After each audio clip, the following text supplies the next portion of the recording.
What if the most powerful person in the room, the one who could send a machine into orbit, wire a mind into silicon, rewrite the future before breakfast, couldn't find 5 words to say I need you? What if he sat in the quiet of 2 a.m., every screen dark, every equation solved, every impossible thing within reach, except one?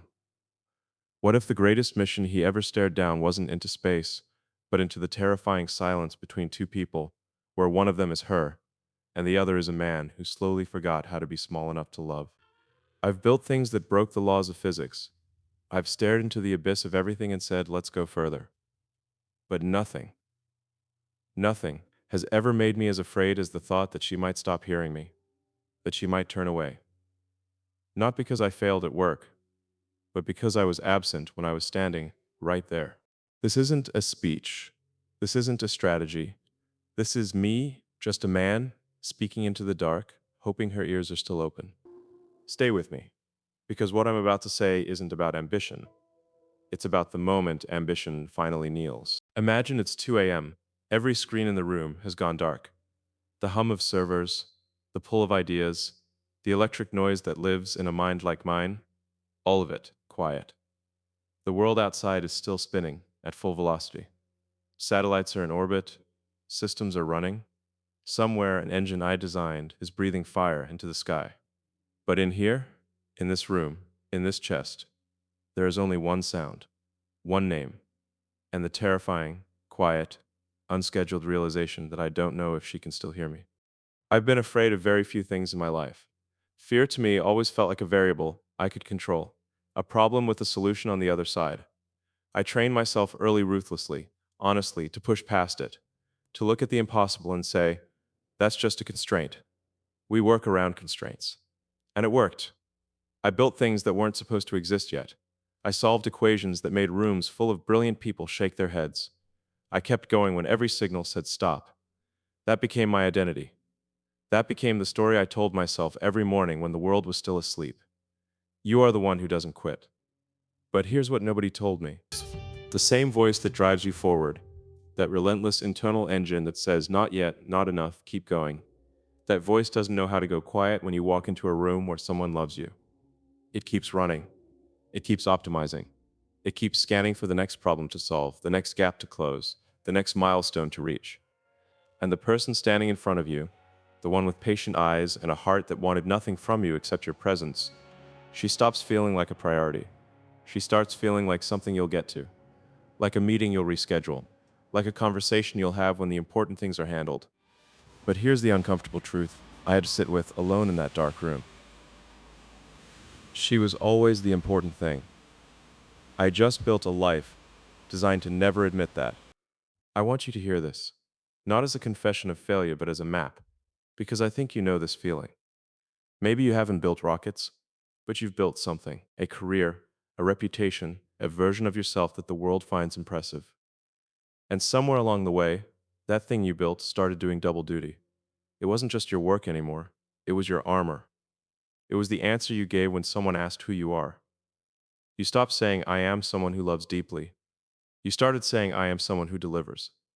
And the distance between those two sentences, that distance, is where relationships go to disappear. There is a psychology to this. I'm not lecturing, I'm confessing. When you grow up learning, consciously or not, that love is conditional on performance, that you are valued for what you produce and not simply for what you are, your nervous system files a memo. The memo says, connection is a transaction, earn it, don't need it. And you spend the next 20, 30, 40 years living by that memo without ever questioning it. You become brilliant at work. You become unreachable in love, not because you don't feel God, you feel everything, but because somewhere deep in the architecture of who you became, you learned that showing that feeling was a liability. She saw through it. That's the thing about her. The woman I'm speaking to, and the woman some of you are thinking about right now, she didn't love the armor. She loved the face under it. And every time she tried to reach through, I built another wall. Not out of cruelty, out of habit, out of a pattern I didn't even know I was running. Have you ever been that person? The one who gives everything at work and comes home hollowed out, not because you have nothing left, but because you trained yourself to save the good stuff for the mission and leave the leftover for the people who love you most? Tell me honestly, When was the last time you gave someone who loves you the same energy you gave a problem you were obsessed with solving? Because that asymmetry, that quiet, grinding asymmetry, is what erodes love. Not the big fights, not the dramatic moments. It's the slow, invisible withdrawal of presence.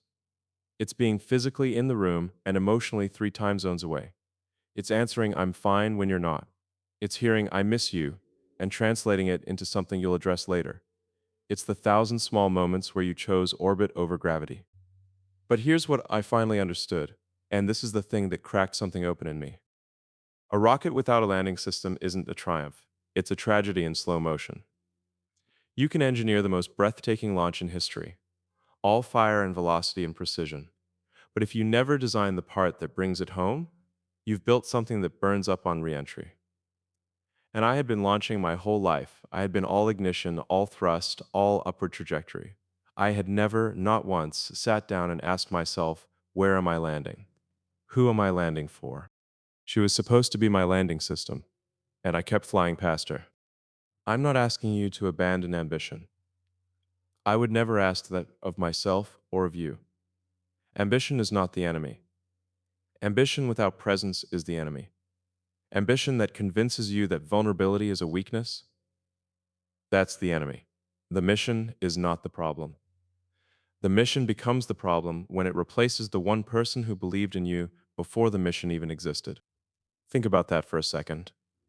Think about the person in your life, maybe her, maybe someone else, who chose you before the results came in, who sat with you in the uncertainty, who saw the version of you that was still figuring it out, still failing, still unsure if it would all work, and stayed. That kind of belief is not a given. That is the rarest, most precious fuel in the world. And most of us burn through it without realizing its cost, until the tank is empty and we're standing alone on the launch pad, wondering why everything feels so cold. I learned this too late for some moments. Maybe not too late for all of them. But that's why I'm speaking into the quiet.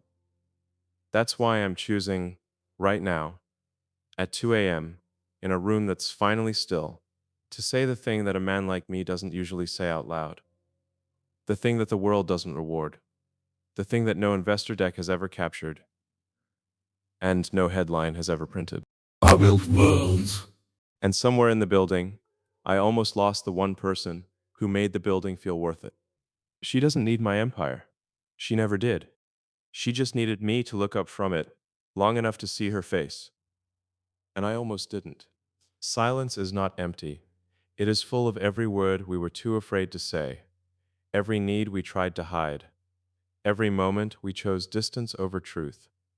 And if you stay there long enough, silence stops being a pause. It becomes a language, a cold one. I used to think the worst thing that could happen to me was failure in public, a launch that didn't make it, a vision that fell short. I was wrong. The worst thing that ever happened to me was failure in private. Sitting across from a woman I loved and realizing I had no idea how to tell her what was actually going on inside me. Not because there was nothing there, but because somewhere along the way, I learned to equate emotional honesty with danger, with loss of control, with weakness. So I did what people like me do. I got quiet. I shut down. I withdrew into work and called it focus. Look at me for a second. Have you ever done that? Not the dramatic exit, the subtle one. You don't storm out, you don't slam doors, you just pull back. You answer with shorter messages.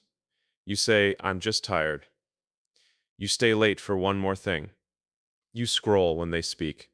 You tell yourself you're protecting the relationship from your stress, your mess, your chaos. But what you're really doing is teaching them a painful lesson. When you reach for me, I disappear. That's what silence becomes when you're not honest about why you're going quiet. It stops being a space to breathe and turns into a wall. On the outside, it looks calm. On the inside, it's panic disguised as composure. For people who grew up believing that needing someone is dangerous, emotional closeness feels like standing too close to the edge of a cliff. So when someone moves toward us with real questions, where are you? What are you feeling? Do you still want this? Everything in our system screams, retreat. Now. But here's what nobody told me. All that retreating, it doesn't keep you safe. It keeps you alone. It turns love into a guessing game she can never win. It forces her to read micro expressions and tone shifts and timing of replies like they're some kind of cryptic code, when all she really wanted was one clear, unambiguous signal. I'm here with you, not just beside you, but with you. The psychology of it is simple and brutal. When you respond to emotional closeness with distance, you trigger exactly what you're trying to avoid. She feels rejected, so she reaches harder. She reaches harder, so you feel pressured. You feel pressured, so you withdraw. The anxious avoidant dance. The more she asks, the quieter you become. The quieter you become, the louder her fear gets. And in the middle of that loop, one quiet day, something inside her just shuts off. Have you felt that shift? That moment when her "are you okay" becomes "it's okay," but not in a soothing way, in a resigned way. The way someone sounds when they've finally stopped expecting you to show up differently. That's not peace, that's surrender. That's her nervous system saying, I can't keep burning energy on a signal that never comes back. And you tell yourself a story to survive it. You say, she changed, she gave up, she wanted too much. It's cleaner that way. Easier than admitting the truth that your silence wasn't neutral. It was communication. It was saying, I won't meet you where you are. Not in words, but in absence. Let me reframe it for you the way I had to reframe it for myself. If love is a rocket launch, communication is mission control. You don't just fire the engines and walk away. You stay on the line. You track every signal, every deviation, every anomaly. You send updates. You respond to distress calls.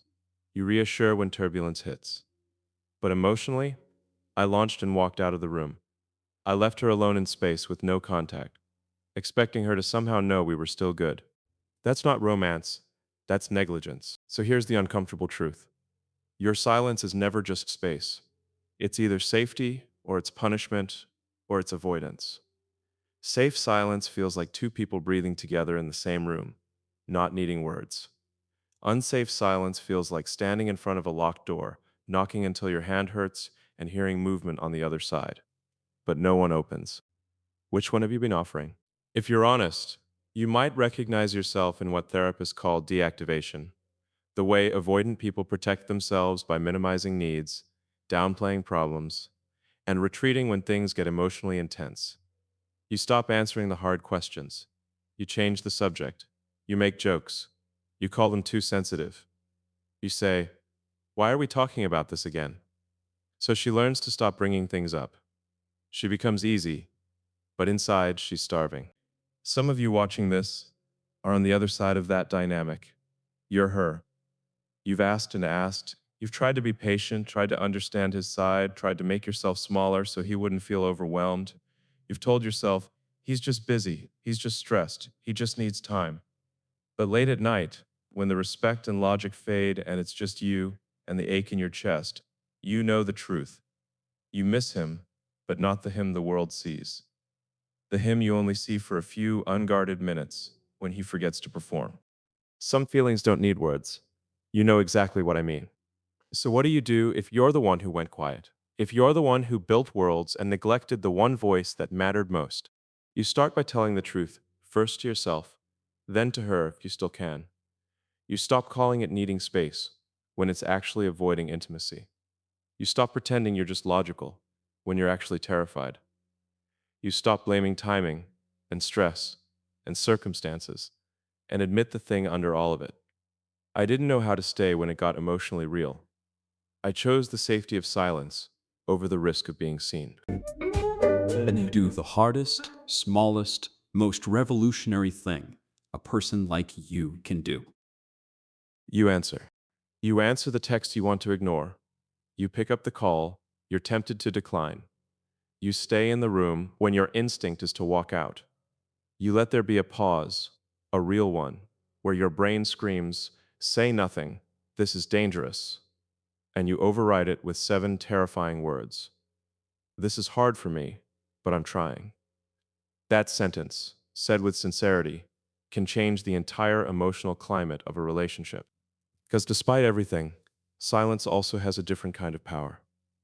Not the power to punish, the power to listen, the power to breathe before you react, the power to sit in a room with someone you love, put your phone down, and let the quiet become a bridge instead of a barrier. The difference between those two types of silence is intention. Are you withdrawing to avoid or pausing to connect? Tell me, when was the last time you sat with someone you love and shared silence? Not scrolling, not distracting, not secretly rehearsing your next defense, just present. When was the last time you let them see your face soften, your guard drop, your attention fully land on them? It asks for patience. It asks for presence. It asks for courage. I'm not asking you to become someone else overnight. Identity doesn't shift in a single grand gesture. It changes in small, repeated acts that contradict the old story. The story that says, you're safer alone, you're stronger when you don't need anyone, you'll lose yourself if you get too close. You don't have to erase that story. You just have to write a new line underneath it. And yet, I'm choosing to stay. In the end, the silence between two people becomes either a graveyard or a garden, a place where things go to die, or a place where things are given space to grow. The difference is whether you show up with avoidance or with presence. Tonight, in this quiet, I'm choosing presence. I'm speaking into the space I created. I'm saying the words I once swallowed. My love, if you hear this, please don't ignore me. I'm not hiding behind the mission anymore. I'm here in the silence with you. And for the first time in a long time, I'm not afraid of what happens when we finally talk. Trust is not an emotion, it's an architecture. It's the invisible structure beneath everything two people build together. Every late night conversation, every shared plan, every quiet look across a crowded room that says, without words, we're good. When the structure is solid, you move differently. You breathe differently. You take risks together that you would never take alone. For a long time, I thought trust was automatic. I believed that if I showed up with big dreams, big moves, big sacrifices, that would be enough. I assumed she'd look at my effort in the world and translate it into safety with me. But that's not how it works. Trust, I've learned, isn't built by intensity. It's built by consistency, by 1,000 small, almost boring proofs that your word means something, that your presence is real, that when you say, I'm here, you stay. Here's the part that stings when you finally see it. I expected her to trust a man she rarely got fully. I wanted her to bet her heart on someone who treated emotional availability like a side project. I would ask for faith while giving her half answers. I would say, believe in us, and then disappear into my own head for days, assuming she'd just hold the line because that's what strong partners do. But real trust isn't hold on while I vanish. Real trust is, I won't make you guess where you stand. Look at me. Has anybody ever made you guess like that? Or worse, have you been the one making someone else guess?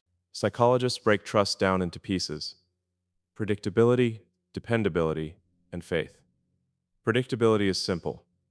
Do you act in ways they can roughly expect, or do you keep them on an emotional roller coaster?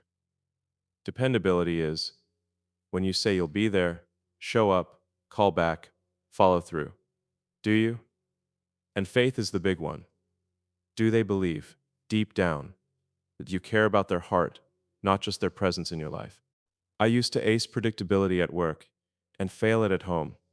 People could predict my output, my grind, my next move, but she couldn't predict my response to her vulnerability.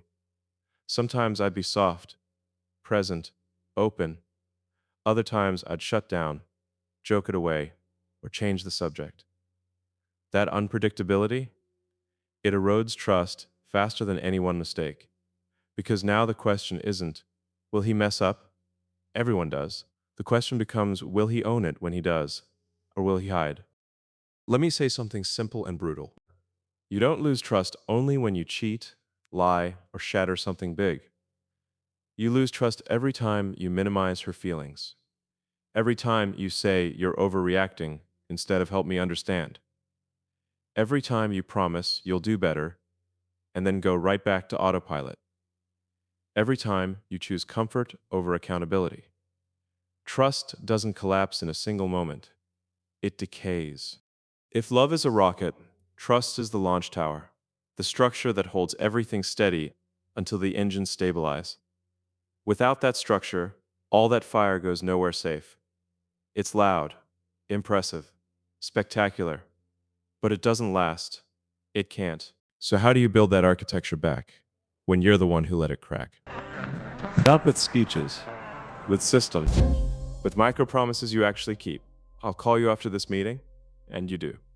I'll be there by 8, and you are. I'll listen without getting defensive, and when your chest tightens and your ego spikes, you breathe through it and keep listening. You stop trying to buy back trust with grand gestures and start earning it with small, repeatable actions. Have you noticed how your nervous system relaxes when someone does what they say over and over? You stop scanning for danger. You stop scripting backup plans in your head.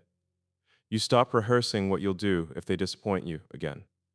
That's what trust is, at a psychological level. Emotional safety, the felt sense that this person is not a threat to your heart. Without that, love becomes performance art. Beautiful, but exhausting. I didn't understand that at first. I thought my history, my sacrifices, my I'm doing this for us, would be enough to secure her faith. I thought she'd connect the dots. If I can be this loyal to a mission, of course I'm loyal to her. But people don't trust your potential. They trust your pattern. And my pattern, if I'm honest, was inconsistent. Present, then distant. Open, then armored. Romantic, then unreachable. There's another layer to this, and it's the one I resisted for years. Trust requires vulnerability, not curated vulnerability. Not the kind where you tell an old story that no longer touches you just so you can appear deep. I mean real time, in the moment exposure of what's actually alive in you right now. Saying things like, I'm scared I'm going to fail you, I don't know how to do this, but I want to learn. Or, part of me wants to run right now, and I'm choosing to stay. That level of honesty doesn't weaken trust, it builds it.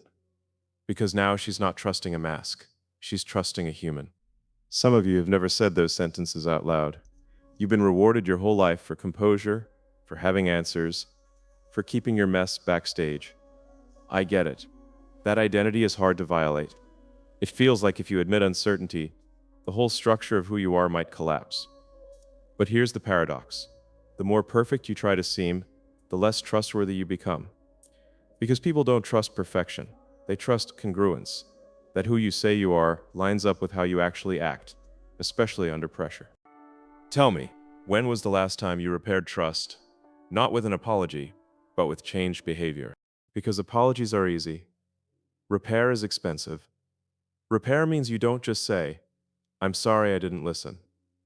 You create a new practice. You put your phone away when she talks. You ask follow-up questions instead of closing the topic. You circle back later and say, I've been thinking about what you said earlier. That's how a nervous system that's been on edge begins to relax again. It sees evidence, not promises. I had to treat trust like engineering, not in a cold mechanical way, in a disciplined way. You design, you test, you iterate. You don't declare it's fixed after one patch. You monitor, you check how the system behaves under stress. You look for failure points not to blame, but to reinforce. In love, that looked like this for me. Show up when I say I will. Say what I actually mean, not what sounds easier in the moment, and admit when I'm wrong without building a legal case first. Tell her where my fears are, before they turn into distance. Simple, right? Simple doesn't mean easy. The hardest part was this, letting her see that trust was no longer something I expected as a default. It was something I regarded as sacred. Something I was willing to rebuild one brick at a time, even if it meant she might never fully trust me the way she once did. Because that's the part we don't like to talk about. Sometimes you don't get back to zero. Sometimes the new trust is different. More cautious, more deliberate, but also more honest. And if you're on the other side, if you're the one who had your trust broken, hear me clearly. You are not too much for wanting consistency. Your standards are not the problem. Wanting someone to mean what they say, to keep small promises, to show up when it's inconvenient, that's not being demanding. That's asking for structural integrity. Never apologize for that. In the end, trust is not built in grand moments. It's built in Tuesday afternoons and 11:47 p.m. check-ins. And text me when you get home, and you actually do. And I'll try to understand before I defend myself, and you catch yourself mid-defensive sentence and choose to listen instead. And I'm not going anywhere, and then staying through the awkward, the angry, the uncertain. Love is the rocket. Trust is the foundation. Without the foundation, you're just watching fire against the sky, calling it a future. My love, if you hear this, I'm not asking you to trust my words. I'm asking you to watch my architecture, to look at the pattern I build from this night forward, to see whether I keep showing up when it would be easier to shut down. Because for the first time, I'm not interested in being impressive. I'm interested in being reliable. Presence is not a personality trait. It's a decision. It's the choice to land right here, right now, instead of orbiting around the person you say you love. For most of my life, I confused being physically in the room with actually being there. I thought if I came home, if I sat next to her, if I took her to dinner between launches and late nights, that counted. But there's a difference between your body showing up and your attention arriving. I didn't understand how hungry she was for presence until I started noticing the small ways she asked for it. Can you put your phone away for a second? Did you hear what I just said? You seem far. They weren't criticisms, they were pings, distress signals, soft, hopeful attempts to pull me out of my head and back into the shared space where our relationship actually lived. And too often, I treated those pings as interruptions, glitches in the system, instead of the system itself. Look at me for a second. Have you done that too? Called your distraction busy? Called your emotional absence stress? Told yourself, once this calms down, I'll be more present, while knowing, deep down, something new will always take its place? There's a reason presence feels so rare. Our attention is the most fought over real estate in the world. Everything is designed to pull us out of the moment: notifications, deadlines, the infinite scroll of what's next. But love doesn't live in what's next. Love lives in what's here. It lives in eye contact, in the way you lean in when she talks, in the way you notice the small crack in her voice she tried to hide. Presence is not glamorous. It's not headline friendly. But it is, quietly, the thing that keeps two people from drifting into parallel lives. Psychology has a boring word for what presence actually is: attention control. The ability to hold your focus on the person in front of you, instead of getting lost in rumination, prediction, or the mental spreadsheet of everything you still need to do. When you practice that, actually practice it, like a skill, you stop reacting automatically. You listen longer, you feel more, you notice the micro expressions, the body language, the little tells that say, I'm not okay, even when the words coming out of their mouth say, I'm fine. That's what presence gives you. Real data about the person you love. If love is a rocket, presence is the guidance system. Without it, you're just burning fuel in a general direction and hoping you hit something meaningful. With it, you can course correct in real time. Small adjustments, gentle shifts, honest check-ins that keep you aligned. It's not dramatic. It's deliberate. You want something practical? Here it is. Presence is putting your phone face down and actually turning off the mental tabs when she speaks. Presence is asking what was the best and hardest part of your day, and then shutting up long enough to hear the full answer. Presence is noticing when her energy is off and saying, you seem quieter today. Do you want to talk? Or do you just want me near you? It's specific. It's behavioral. It's not a vibe. It's a practice. Some of you love through quality time more than anything else. For people wired that way, your focused attention is not a bonus, it's the whole language. You could buy them gifts, say the right words, and still leave them starving if your mind is somewhere else when you're together. They feel most loved when they are the center of your awareness for a while, when you are not half with them and half with the world. If she's that person, then every time you choose distraction over presence, she doesn't think he's busy. She thinks I'm not a priority. Tell me, when was the last time you gave someone your undivided attention?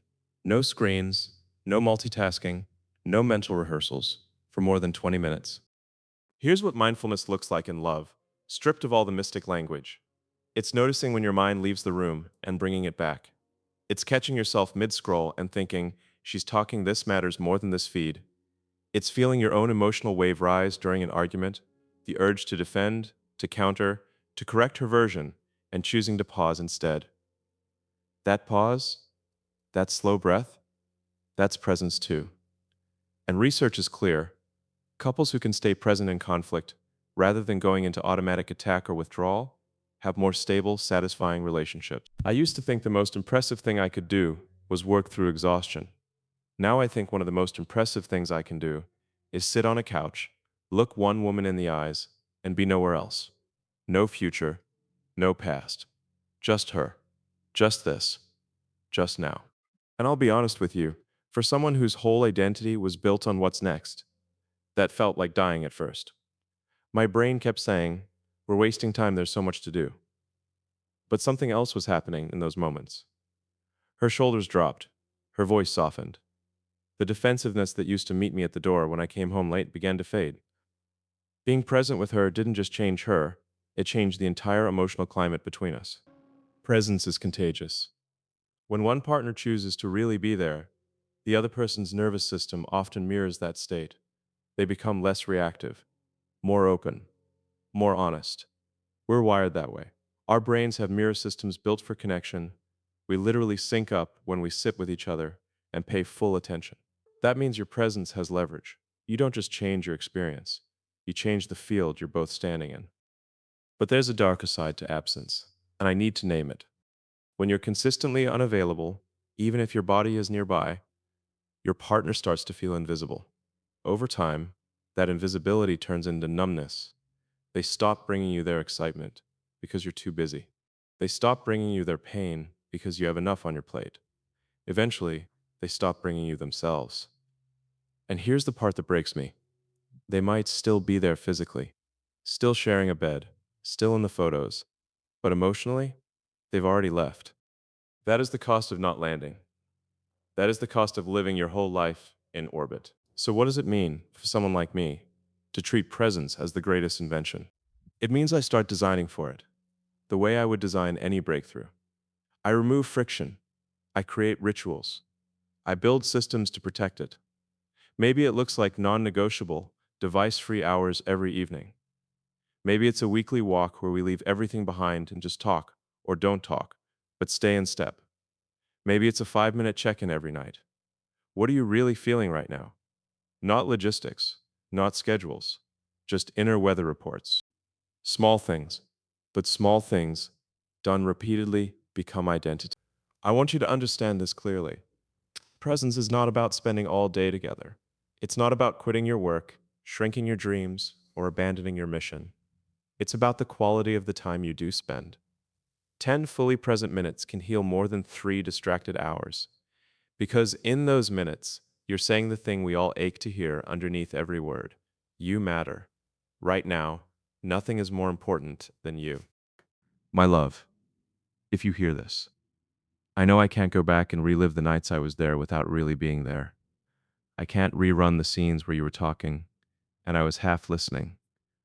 I can't reclaim all the moments you went to bed feeling alone next to a body that was technically present, but emotionally gone. But I can land now.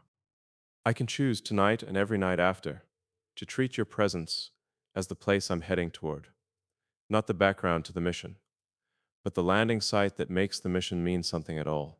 Presence is not an app I can build. It's not a product I can launch. It's the simplest, hardest invention of my life to bring all of me to you, here, now, and stay. There's a question I've been circling around this whole time, like a satellite that doesn't want to admit it's running out of fuel. What do you say when you don't know if she's still listening? Not the version of her that exists in memories or messages, the real her, right now, somewhere out there, living a life that may or may not have space for you anymore. What do you do with all the words that arrive too late? Some people call it closure. I don't think that's what this is. Closure is an ending you accept. This feels more like a last transmission. Not to change your mind, not to rewrite what already happened, but to be honest in a way I wasn't when it could have made a difference. To speak clearly into the space where we once met and say, "This is who I am now, because of you." My love, if you hear this, please don't ignore me. Not because I deserve another chance. Not because this speech earns me a return ticket into your life. I'm asking you not to ignore this for one reason. These words are not trying to pull you back. They're trying to set both of us free. I used to think one last conversation could fix everything. That if I just found the right sequence of sentences, the perfect mix of apology and explanation, you'd understand, and the hurt would dissolve, and we'd somehow reset the timeline. But one last conversation is rarely what we imagine it will be. It doesn't erase choices. It doesn't undo absence. It doesn't rewind the nights you cried yourself to sleep while I chased another horizon. What it can do, if it's honest, is this. It can give us both permission to stop lying about what we were and who we are now.